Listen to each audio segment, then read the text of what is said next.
C Joseph Vijay எனும் நான்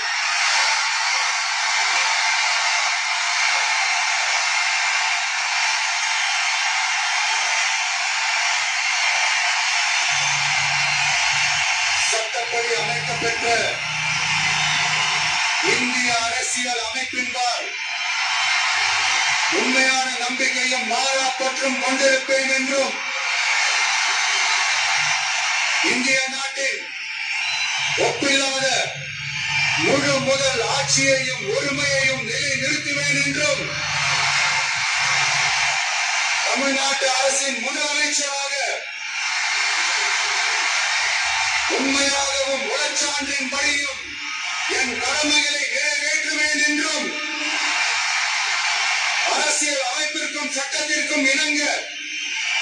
அச்சமும் ஒருதலை சார்பும் இன்றி விருப்பு வெறுப்பை விலக்கி பலதரப்பட்ட மக்கள் அனைவருக்கும் நேர்மையாளரை செய்வேன் என்றும் ஆண்டவன் மீது ஆணையிட்டு உறுதிமொழிகிறேன்.